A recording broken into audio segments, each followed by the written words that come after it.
Recently, we were talking about how trust can be passive, it can be active, and sometimes it can even be aggressive. But it's very important to recognize that when trust needs to be active, we need to be active in trusting. And we see that exampled in the life of David.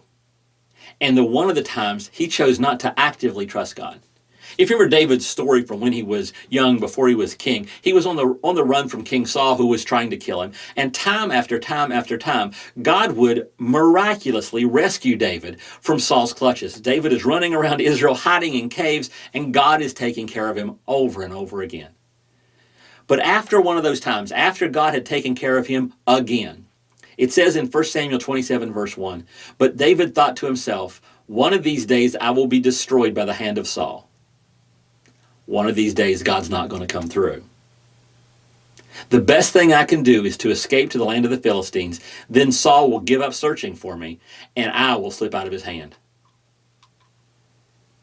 He just said, God, one of these times, God's going to let me down. So I'm going to give up on actively trusting God and take matters into my hands in my way, in a way that means I'm not trusting him. And that led David to some really, really serious problems, some serious compromises, some serious sins. It only ended when he reached the point where his own people, his own friends were getting ready to kill him.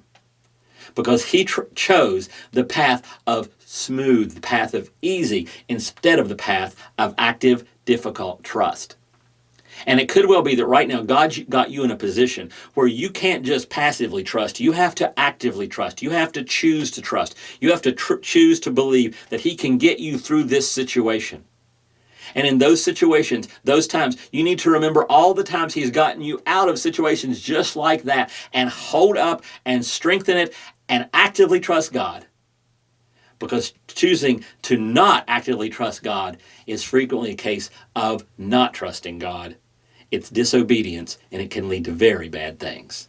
So actively trust God. And that is today's Jumpstart.